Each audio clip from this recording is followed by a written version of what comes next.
माझा कोणी राजकीय गॉडफादर नव्हता आणि केवळ माझं राजकीय बॅकग्राऊंड होतं.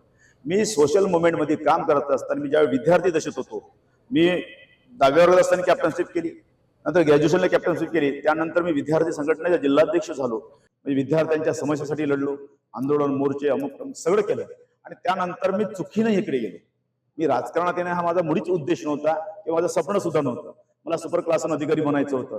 परंतु मूळ अशी आली की मी कॉलेजला लेक्चरशिप करत असताना अनेक असे प्रॉब्लेम यायचे. त्या प्रॉब्लेमच्या माध्यमातून असं वाटलं आणि मी 2009ला इंडिपेंडंट लढलो. 2014ला भारतीय जनता पार्टीने मला तिकीट दिली, प्रचंड मतांनी त्यावेळेस निवडून आलो.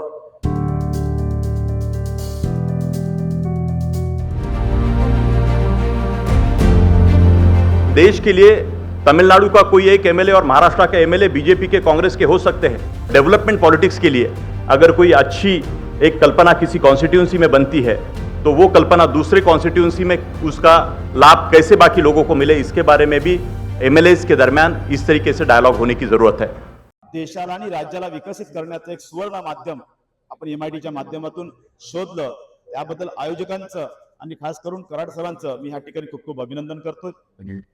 खऱ्या अर्थाने राज्यातल्या आणि देशाच्या सर्वांगीण विकासासाठी संसद मध्ये जाणारा व्यक्ती असो की विधान भवनात जाणारा व्यक्ती असो, त्या व्यक्तीला या माध्यमातून जे मार्गदर्शन मिळते हे मार्गदर्शन अतिशय महत्त्वाचं आहे. Educated people, qualified people, the urban city centers people, they must come in public life so that there is a very beautiful ecosystem to transform our country's governance, democracy and overall societal transformation.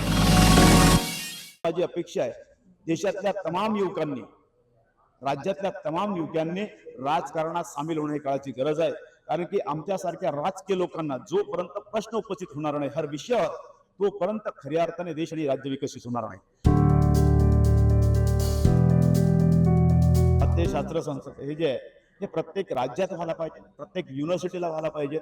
कारण जो कराड सरांनी जो उपक्रम केला हा महाराष्ट्रासाठी अभिमानास्पद आहे.